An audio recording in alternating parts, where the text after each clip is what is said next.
तमाम दोस्तों को चैनल पर एक मर्तबा फिर खुशामदीद। पिछली वीडियो में मैंने आपको बताया था कि अगर आप फैमिली के साथ ऑस्ट्रेलिया आ रहे हैं तो आपका मंथली एक्सपेंस फैमिली के साथ ऑस्ट्रेलिया में कितना हो सकता है। अच्छा, एक और सवाल जो कम्युनिटी में बहुत ज़्यादा पूछा जाता है और पाकिस्तान से भी स्टूडेंट भी पूछते हैं और फैमिलीज़ भी पूछती हैं कि वो ऑस्ट्रेलिया आ रहे हैं तो उनकी रिहाइश का क्या बनेगा, वो उनकी रिहाइश का क्या बंदोबस्त हो सकता है, वो ऑस्ट्रेलिया में आके रेंट पर प्रॉपर्टी कैसे हासिल कर सकते हैं। ये सवाल स्टूडेंट्स के लिए भी और फैमिलीज़ के लिए भी इसकी बड़ी इंपॉर्टेंस है, क्योंकि ज़ाहिर सी बात है अगर आप ऑस्ट्रेलिया आ रहे हैं, एयरपोर्ट पे लैंड कर रहे हैं, अगर आपके पास कोई प्रॉपर रिहाइश का बंदोबस्त नहीं है तो आप कहाँ जाएंगे। सबसे पहले बात कर लेते हैं स्टूडेंट्स की। देखिए, आपको अगर मालूम है आपका सेशन कब स्टार्ट हो रहा है, किस सिटी में आपकी यूनिवर्सिटी है, तो आप पहले से थोड़ा सा आप होमवर्क करें, अपना रेफरेंस ढूंढने की कोशिश करें। अगर कोई आपको जानने वाला या जानने वाले के थ्रू आपको कोई ऐसा रेफरेंस मिल जाता है जो ऑस्ट्रेलिया में है, क्योंकि पाकिस्तान में ऑस्ट्रेलिया में काफ़ी पाकिस्तानी स्टूडेंट हैं, तो हो सकता है आपको कोई ना कहीं शेयर रूम मिल जाए। या आपको अगर कोई इसी तरह से यहाँ पर कम्युनिटी पेजेस हैं ऑस्ट्रेलिया में रन हो रहे, पाकिस्तानी कम्युनिटी के पेजेस हैं, आप उन पर अपनी इंक्वायरी डाल सकते हैं। फैमिलीज भी ये काम कर सकती हैं, तो हो सकता है आपको कोई ना कोई अप्रोच कर ले।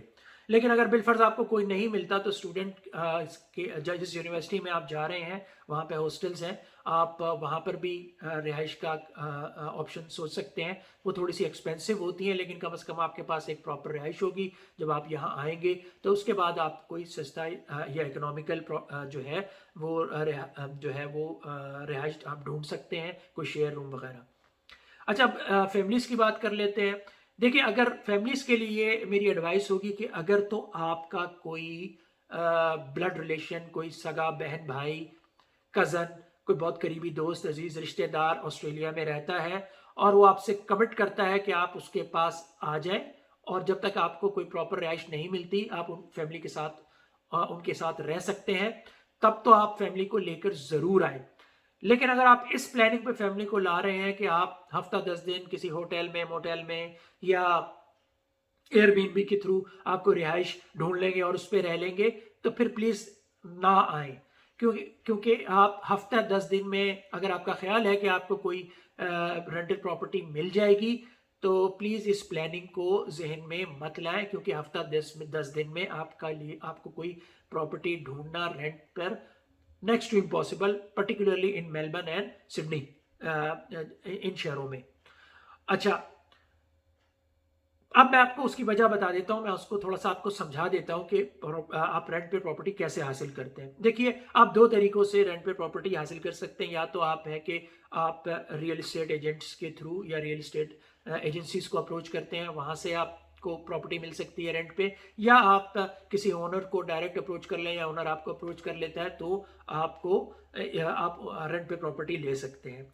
मैं पर्सनली प्राइवेट ओनर्स के थ्रू या ओनर के थ्रू, डायरेक्ट ओनर के थ्रू प्रॉपर्टी लेने को रेकमेंड नहीं करता, क्योंकि कम्युनिटी में काफ़ी सारी कंप्लेन आई हैं कि एक तो ये कि ओनर्स आपकी मेंटेनेंस वगैरह रूल्स रेगुलेशंस को बहुत ज़्यादा फॉलो नहीं करते, आपको सही तरह से आपकी मेंटेनेंस नहीं करते, और जब आपको जाते हैं तो आपके साथ जो है वो आपकी जो आपने बॉन्ड मनी दी होती है एडवांस, उसमें से आपकी मनी डिडक्ट करने की कोशिश करते हैं कि आपने ये तोड़ दिया था, वो तोड़ दिया था, हालांकि आपका कसूर भी नहीं होता। लेकिन अगर आप प्राइवेट ओनर्स से डायरेक्ट घर लेना भी चाह रहे हैं, तो इस बात का ख्याल रखें कि आप घर को अच्छी तरह इंस्पेक्ट कर लें। आप घर को देख लें कि घर में कोई टूट फूट तो नहीं है, कोई लॉक, हैंडल, सिंक, कोई शीशा टूटा हुआ तो नहीं है, कोई विंडो, कोई दरवाज़ा में कोई गड़बड़ तो नहीं है, रंग कैसा है घर में, पेंट कैसा हुआ है, कारपेट वगैरह साफ़ सुथरे थे या नहीं। और तो इसको, उसकी कंडीशंस को आप बाकायदा डॉक्यूमेंट करें और उसको बताएं। और इसके अलावा उसकी तस्वीरें भी रखें ताकि आपके पास प्रूफ हो। In case of any dispute आपके पास उसका प्रूफ होना चाहिए। अच्छा, दूसरा तरीका जैसे मैंने बताया कि आप रियल इस्टेट एजेंट या रियल इस्टेट एजेंसीज के थ्रू आप प्रॉपर्टी लेते हैं, आप उनके पास एजेंसीज में चले जाएं और वहाँ से रेंटल जो लिस्ट होती है वो हासिल कर लें। या आप दो बड़ी वेबसाइट्स हैं प्रॉपर्टीज़ की, realestate.com.au और domain.com.au। इसके अलावा भी एक दो है, मैं उनकी आपको लिंक कमेंट में दे दूंगा जिससे आप सर्च कर सकते हैं। आप उसके थ्रू भी प्रॉपर्टी ले सकते हैं। आप जिस एरिया या जिस सबब या जिस सिटी में घर लेना चाहते हैं, आप जो है आप वेबसाइट पर जाएं। लेट्स से आप realestate.com.au पे गए, आपने सबब और आपने सिटी को एंटर किया, तो आपको पूरे वो लिस्ट निकल के आ जाएगी जो रेंट पर हाउस अवेलेबल है। वह उसमें रेंट का टाइम भी लिखा, आपके रेंट की भी लिखा हुआ कितना है और कितने कमरों का, वो तमाम आपको तफसीलात मिल जाएंगी। और उसके इंस्पेक्शन का टाइम भी लिखा हुआ होगा। आपको बगैर बाय लॉ यहाँ पर बगैर इंस्पेक्शन, अगर आपने घर नहीं देखा तो आप अप्लाई नहीं कर सकते रेंट के लिए, तो आपको इंस्पेक्शन करनी पड़ती है। 15 मिनट या 30 मिनट की उन्होंने ओपन टाइम लिखा होता है। आप उस डे में उस टाइम पर जाएं और प्रॉपर्टी को इंस्पेक्ट कर लें। अच्छा, जब आप इंस्पेक्ट कर लेते हैं तो फिर आप एक रेंटल एप्लीकेशन आपको दे दी जाती है। प्रॉपर्टी एजेंट आपको रेंटल एप्लीकेशन देता है, आप उसको फिल करते हैं। उसमें आपको डॉक्यूमेंट्स कुछ लगाने होते हैं। वो डॉक्यूमेंट्स जो हैं वो आपका रेंटल, आपका पे स्लिप्स होती हैं, आपकी बैंक स्टेटमेंट होता है और आपके कुछ आईडी कागज के डॉक्यूमेंट्स होते हैं, पासपोर्ट्स वगैरह। अच्छा, अब मैं आपको क्यों मना कर रहा था, देखिए अगर आप पहली दफ़ा ऑस्ट्रेलिया आ रहे हैं और आपकी जो है वो प्रॉपर जॉब भी नहीं है, आपने अब इस जॉब आपको नहीं मिली है, तो आप मुझे बताइए कि अगर आपके पास पे स्लिप नहीं है तो वो आपको घर कैसे देंगे।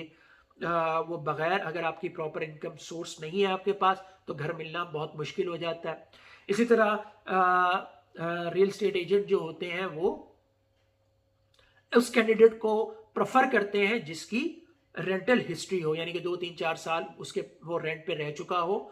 और वो ये और आपकी जो रिपोर्ट है वो पिछली रियल एस्टेट एजेंसी या ओनर से लेते हैं कि ये ऑन टाइम इसने रेंट पे कर रहा था, ये एप्लीकेंट नहीं, या इसका कंडक्ट कैसा था। तो इस वजह से वो उसको प्रेफर करते हैं जिसकी रेंटल हिस्ट्री बहुत अच्छी होती है और बहुत स्ट्रांग होती है। तो आप चूंकि पहली दफ़ा आ रहे हैं, आपकी यकीनन रेंटल हिस्ट्री भी नहीं होगी, आपके पास अभी जॉब नहीं है, आपकी कोई सोर्स ऑफ इनकम नहीं है, तो इसलिए आप बड़ा मुश्किल हो जाएगा। और आजकल वैसे ही रेंटल मार्केट बहुत तेज़ है, क्योंकि कोविड की वजह से जो है वो बॉर्डर्स क्लोज रहे हैं और अब एकदम से इमिग्रेंट्स आ रहा है, तो रेंटल मार्केट पे काफ़ी दबाव है। एक आप अप्लाई करने जाते हैं तो 30 30 40 40 एप्लीकेंट होते हैं एक प्रॉपर्टी के ऊपर, ख़ास तौर पे सिडनी और ऑस्ट्रेलिया और मेलबर्न वगैरह में। तो ये प्रॉपर्टी थोड़ा सा, इसलिए जो आप पहली दफ़ा आ रहे हैं तो आपको घर लेना थोड़ा सा मुश्किल हो जाएगा। अच्छा, अब अगर आप पहली दफ़ा और अगर आप फैमिली के साथ आ रहे हैं और आपको आपको घर नहीं मिलता 7 8 दिनों में, तो आप बताएं आप क्या करेंगे। अकेला आदमी तो चले कहीं भी कुछ भी कर लेगा। $200 300 पर नाइट पे करना किसी मोटेल में, या $400 बहुत मुश्किल हो जाता है। अकेला आदमी तो चले कहीं भी गुजारा कर लेगा, आप फैमिली के साथ कहाँ जाएंगे। अगर आपका सेविंग भी तेज़ी से ख़त्म हो रही है और आपको घर भी नहीं मिल रहा, आप किसी को जानते भी नहीं हैं, तो इस वजह से मेरी आपको एडवाइस होगी कि आप अगर फैमिली वाले हैं तो अकेले आएँ। आप यहाँ पे प्रॉपर जॉब तलाश करें। उसके बाद आपने जिस एरिया में आपने घर लेना है, अपना होमवर्क करें, वहाँ घर लें, प्रॉपर घर को सेट करें और फिर अपनी फैमिली को बुलाएं। 5 6 महीने में अगर आप फैमिली को बुला लें तो बेहतर है। अच्छा, मैं आपको कुछ टिप्स दे देता हूँ। अगर आपकी, क्योंकि रेंटल हिस्ट्री नहीं होगी आप, तो आप किस तरह से घर लेंगे। देखिए, एक तो ऑप्शन ये है कि आप कोई ऐसा आदमी ढूंढें, ऐसा कोई जानने वाला दोस्त को तलाश करें, या कोई आपको अप्रोच कर ले कि जो लीज ब्रेक कर रहा हो, यानी कि अगर वो कोई भी घर छोड़ कर जा रहा है और वो या बड़े घर में जा रहा है या दूसरे घर में जा रहा है या अपना घर खरीद रहा है, तो वो आपको रिकमेंड कर दे कि मैं इसको घर देना चाह रहा हूँ, तो आपकी रेंटल हिस्ट्री नहीं भी है तो आपको घर मिल जाएगा, थोड़ा आसानी से मिल जाएगा। दूसरा, आप पहली दफ़ा अगर घर ले रहे हैं तो आप शहर के करीब घर ना लें, मतलब सीबीडी के करीब, सेंट्रल बिजनेस डिस्ट्रिक्ट। आप उन सबब्स के अगर करीब होंगे तो वहाँ पर कंपटीशन बहुत ज़्यादा होता है, हर कोई वहाँ पे घर लेना चाहता है। जो यहाँ के रहने वाले हैं वो भी वहीं पे घर लेना चाहते हैं, क्योंकि हर चीज़ करीब होती है। तो थोड़ा सा अगर आप 15 20 किलोमीटर दूर चले जाएं सीबीडी से, तो फिर आपको कदर आसानी से शायद घर मिल जाए, कंपटीशन कम होगा। अगर आपकी रेंटल हिस्ट्री भी नहीं है तो आपको घर मिल सकता है। तो इन चीज़ों का थोड़ा सा ख्याल रखें। अच्छा, जब आपको घर मिल जाए तो जैसे मैंने आपको बताया था कि अगर आप ओनर से भी घर ले रहे हैं तो ये रेंटल जो आपका जो रियल एस्टेट एजेंट है या जो रियल प्रॉपर्टी मैनेजर है, वो आपको एक लिस्ट देता है, फाइल बना के देता है बाकायदा। और उसमें आपके ज़रूरी कागजात होते हैं कि अगर आपको हमसे कोई शिकायत है तो आप कौन कौन से इदारों से कर सकते हैं, अप्रोच कर सकते हैं। या वो आपको पूरी लिस्ट बताएगा कि इस घर के अंदर ये चीज़ है लगी हुई, और ये इसकी कंडीशन ये है, इस हालत में है। हमने आपको कारपेट वॉश करवा के दिए हैं, हमने ड्राई क्लीन आपके जो ब्लाइंड्स हैं वो साफ़ करवा के दिए हैं, पेंट नया है। अगर इस घर में कोई टूट फूट है तो कहाँ पर है, और आपको काउंटर चेक भी करने के लिए वो देते हैं। तो वो फाइल देगा, आप उसको काउंटर चेक करेंगे। अगर आपको लगता है कि इसमें कोई गड़बड़ है तो आप फिर आप कहेंगे कि नहीं ये लॉक टूटा हुआ है, या ये विंडो में या ख़राब है, या विंडो ठीक नहीं है, या कारपेट साफ़ नहीं है, या कुछ भी। तो आप उसी वक्त अगर इस इशू रेस करेंगे और वो आपको बता देगा, तो आप भी उसको चेक करके उनके पास एक कॉपी आपके पास होगी और एक कॉपी उनके पास होगी। तो इससे ये होगा कि जब आप घर छोड़ रहे होंगे तो आपका कोई डिस्प्यूट नहीं होगा। आपने ये याद रखें कि आपने अगर वो कुछ कहेंगे भी तो आप दिखाएंगे कि देखिए टूटा हुआ था, तो आपके पास मैंने उसी वक्त बता दिया था। अच्छा, और दूसरी बात ये आप ज़हन में रखिए कि आप जब घर लेते हैं तो आपकी एज ए टेनेंट जिम्मेदारी है कि जिस कंडीशन में आपको घर दिया गया है, आपने उसी कंडीशन में उस घर को रिटर्न करना होता है। अगर उन्होंने आपको कारपेट साफ करके दिए हैं तो आप भी उनको प्रोफेशनल जो सर्विस प्रोवाइडर है उनसे वॉश करवा के कारपेट देंगे। आपने उनकी जो है कलर वगैरह अगर आपने गंदा किया है बच्चों ने तो आप उसको साफ करके, कोई टूट फूट की है तो आप उसको ठीक करके देंगे, नहीं तो वो आपकी बॉन्ड मनी से पैसे काट लेंगे। इस बात को ज़हन में रखिएगा। और अगर आपने उनका नुकसान ज़्यादा किया है तो आपको कोर्ट में ले जाएंगे और कोर्ट आप पे जुर्माना लगाएगी।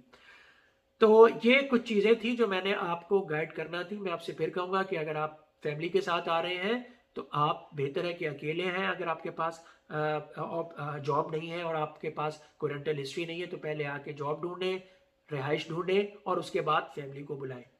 अगली वीडियो में आपसे फिर मुलाकात होती है, तब तक के लिए अपना बहुत सा ख्याल रखिएगा।